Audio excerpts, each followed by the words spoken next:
जय हिंद। नमस्कार भाइयों। आज मैं आपको एसएससी के 15 प्रीवियस ईयर आए हुए क्वेश्चन पेपर जो 19, 20, 18 में आए हैं वो बताऊंगा और 15 इंपोर्टेंट क्वेश्चन बताऊंगा जो इस साल आने की संभावना है।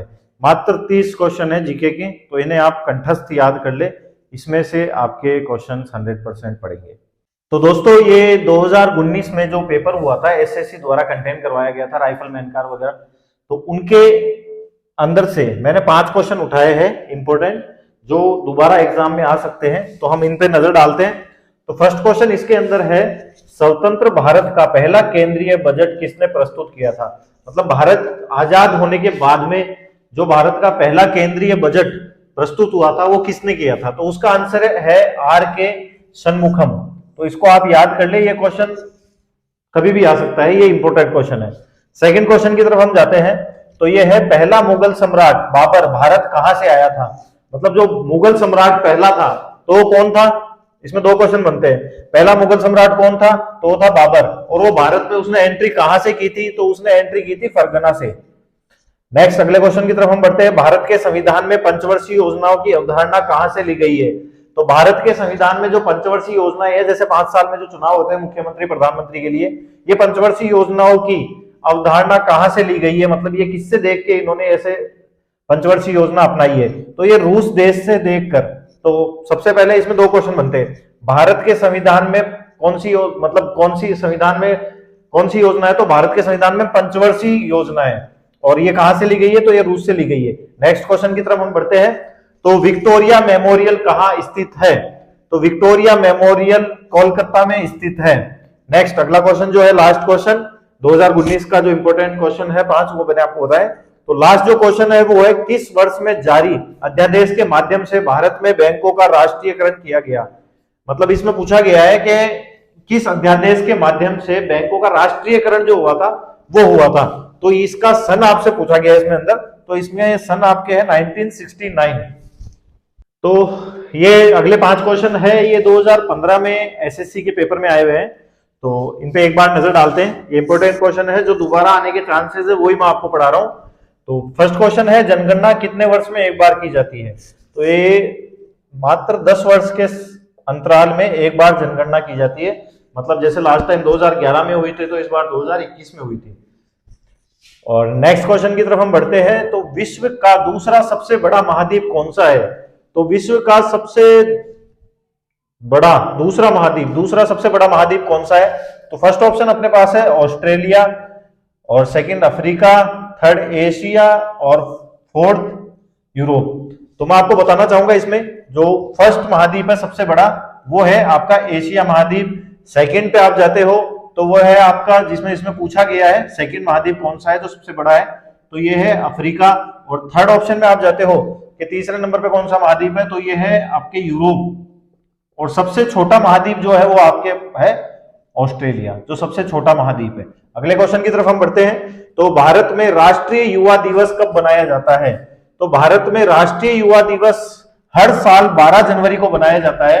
और ये कब से मतलब पारित हुआ था, किस दिन से इस दिन को युवा दिवस के रूप में मनाया जाने लगा था? तो इसका आंसर है 1984। अगले क्वेश्चन की तरफ हम बढ़ते हैं। तो इसमें पूछा गया है, ऐसे घने दूसरी बादलों को क्या कहते हैं जिनकी वर्षा होती है? तो आप देखते हो बादल तो हर तरीके के होते हैं, आसमान में कई तरीके के बादल घूमते हैं, तो सबसे बरसात नहीं होती है या वर्षा नहीं होती है। तो ऐसा कौन सा बादल है, दूसरी बादल जिनकी वजह से वर्षा होती है? तो इसको आपको याद करना है, वर्षा स्त्री मेघ, जिनकी वजह से बारिश होती है। तो इसमें वर्षा आ गया, तो आप ऑब्वियसली इसमें मान सकते हो कि बारिश इन्हीं से होगी। तो लास्ट क्वेश्चन जो बहुत इंपॉर्टेंट क्वेश्चन है, और ये काफी बार एग्जाम में पूछा भी गया है। तो इसमें पूछा गया है, वह प्रथम प्रधानमंत्री कौन थे जिन्होंने संसद सत्र में उपस्थित हुए बिना ही त्याग पत्र दे दिया था? मतलब उन्होंने संसद का जो सत्र होता है उसमें उपस्थित हुए बिना ही त्याग पत्र दे दिया। तो ये अपने किसान नेता थे, बहुत बड़े, इनका बहुत बड़ा नाम है राजस्थान में, और इनका नाम है चौधरी चरण सिंह। सिक्कर के अंदर इनके नाम से सर्किल भी बना हुआ है। और ये अपने यहाँ के 5वें प्रधानमंत्री थे। और इनका सत्र जो रहा था, मतलब इन्होंने जो प्रधानमंत्री शासनकाल इन्होंने किया था वो सिर्फ 1 साल का था, जो था 1979 से 1980।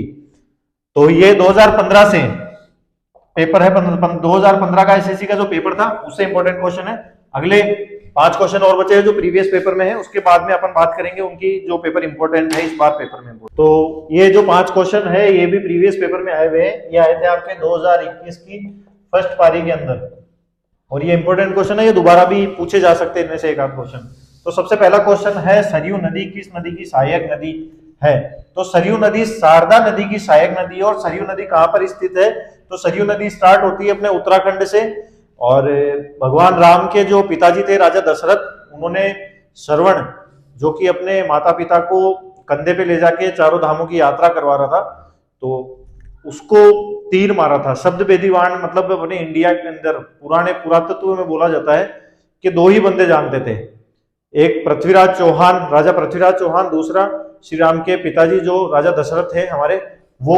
तो राजा दशरथ ने हिरण समझ के श्रवण को तीर मारा था, तो उसकी वजह से उसकी मौत हो गई थी। और वो उनके पिताजी ने, जो श्रवण के माता पिता थे, वो अंधे थे, उन्होंने उनको श्राप दिया था कि जो हमारे साथ हुआ है, कि मतलब इस उम्र में आके हमारे पुत्र को तुमने हमसे छीन लिया, तो यही तुम्हारे साथ होगा। इस वजह से, उनके श्राप की वजह से भगवान श्री राम को 14 वर्ष का वनवास दिया गया था। तो ये सरयू नदी जो थी वो तीर जो राजा दशरथ ने चलाया था उसकी वजह से उत्पन्न हुई थी।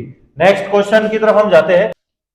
तो सेकंड क्वेश्चन है भारत के पंजाब से निकलने वाली 5 नदियां जो पाकिस्तान की किस नदी में जाके मिलती है? मतलब पंजाब जो राज्य है भारत में, उसमें से 5 नदियां निकलती है, वो पाकिस्तान में किस नदी में जाके मिलती है? तो इसका सही आंसर है सिंधु नदी। और सिंधु नदी एशिया महाद्वीप की मतलब एशिया महाद्वीप की बड़ी नदियों में से एक है, और ये चीन, पाकिस्तान और भारत तीनों में बहती है। और नेक्स्ट क्वेश्चन की तरफ हम बढ़ते हैं। 1708 में गुरु गोविंद सिंह जी की मृत्यु के बाद खालसा ने किसके नेतृत्व में मुगल साम्राज्य के खिलाफ विद्रोह किया? तो गुरु गोविंद सिंह की मृत्यु कब हुई थी? यह क्वेश्चन भी इंपॉर्टेंट है। तो इसका आंसर है 1708 में। और उनकी मृत्यु के बाद में मुगल साम्राज्य के साथ किसने विद्रोह किया? किसके मतलब खालसा ने किसके नेतृत्व में मुगल साम्राज्य से विद्रोह किया? तो इसका सही आंसर है बंदा बहादुर। और नेक्स्ट क्वेश्चन इसमें है आपका, मिजो लोगों का परंपरागत नृत्य कौन सा है? तो मिजो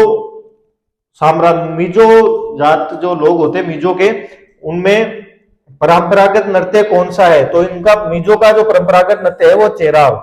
और लास्ट क्वेश्चन है 2021 का अपना फर्स्ट शिफ्ट का जो पेपर था उसका, संवाद कौमुदी नामक अखबार की स्थापना किसने की? संवाद कौमुदी नामक अखबार की स्थापना किसने की? तो इस अखबार की स्थापना राजा राम मोहन राय ने की, और सन 1821 में की, और कोलकाता के अंदर की। तो ये मैंने आपको जो 15 क्वेश्चन बताए हैं ये लास्ट टाइम पेपरों में आए हुए हैं, और ये इंपॉर्टेंट है, आप इनको दोबारा से पढ़ लें, इनमें से क्वेश्चन दोबारा रिपीट भी हो सकते हैं। तो अब जो 15 क्वेश्चन मैं आपको बताऊंगा, 15 मैंने आपको जो क्वेश्चन बताए थे पहले वो थे सारे प्रीवियस पेपर में आए हुए पेपर। अब जो 15 क्वेश्चन मैं आपको बताऊंगा वो सभी इस ईयर जो पेपर है आपका उसमें आने वाले इंपोर्टेंट क्वेश्चन है। तो सबसे पहला क्वेश्चन जो है वो है लोकसभा के बहुमत दल का नेता कौन होता है? मतलब लोकसभा जो होती है उसमें बहुमत दल जिसके सबसे ज्यादा मत होते हैं वो नेता कौन सा होता है? तो वो होता है प्रधानमंत्री। जब लोकसभा में जिसके सबसे ज्यादा मत होंगे तो वही प्रधानमंत्री बनेगा। तो सेकंड क्वेश्चन है अरुणाचल प्रदेश में राज्यसभा की कुल कितनी सीटें हैं? तो मैं आपको बताऊंगा अरुणाचल प्रदेश में राज्यसभा की सिर्फ 1 सीट है। और अगर हम बात करते हैं लोकसभा की कितनी सीटें हैं, तो लोकसभा की अरुणाचल प्रदेश में 2 सीटें आती है। और नेक्स्ट क्वेश्चन है भारत का प्रथम वायसराय कौन था? तो भारत का प्रथम वायसराय जो था वो था लॉर्ड कैनिंग। और अगर अपन इसमें बात करते हैं अगर हम बात करते हैं इसमें भारत का लास्ट वायसराय कौन था, तो वो था लॉर्ड माउंटबेटन। तो लास्ट जो वायसराय था भारत का वो था लॉर्ड माउंटबेटन। अगले क्वेश्चन की तरफ हम बढ़ते हैं। तो है लोकसभा के प्रथम उपाध्यक्ष कौन थे? लोकसभा का जो स्टार्टिंग हुआ था उसमें जो प्रथम उपाध्यक्ष थे वो कौन थे? तो उनका नाम है आनंद शैनम अयंकर। तो इसको याद रखना आप, जो प्रथम वगैरह के जो क्वेश्चन रहते हैं जैसे लोकसभा उपाध्यक्ष से प्रथम मुख्यमंत्री, प्रथम प्रधानमंत्री, ये सब क्वेश्चन इंपॉर्टेंट होते हैं, कभी भी कोई भी एग्जाम में पूछे जा सकते हैं। नेक्स्ट क्वेश्चन की हम बात करते हैं, तो है असहयोग आंदोलन कब हुआ। तो असहयोग आंदोलन होने की जो डेट है वो है 1 अगस्त और सन है 1920। तो अब अगले 5 क्वेश्चन है, जिसमें सबसे पहला क्वेश्चन है आमेर का किला कहां पर स्थित है।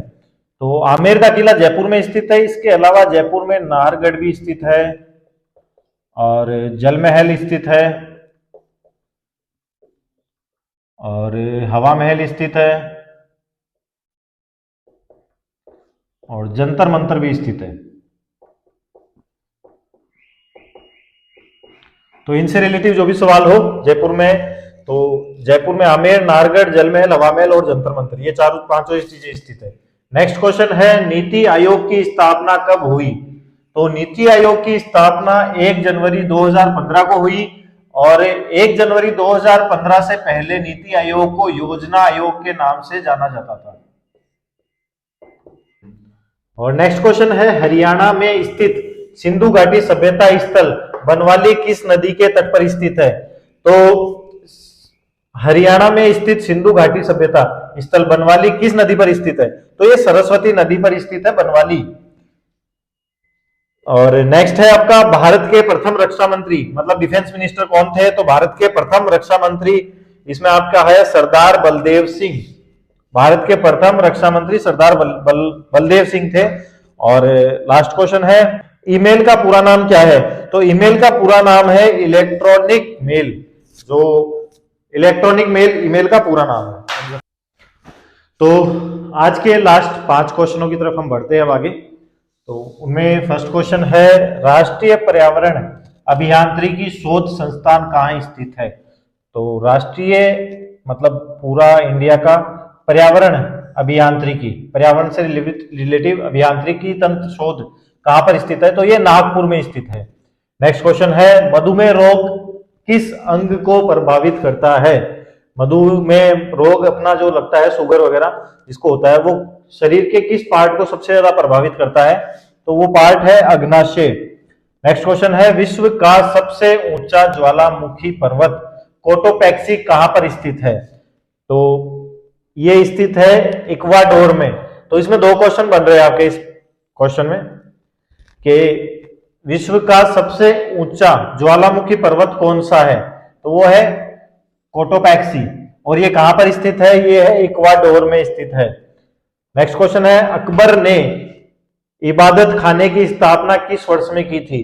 तो अकबर ने इबादत खाने की स्थापना ईस्वी में की थी।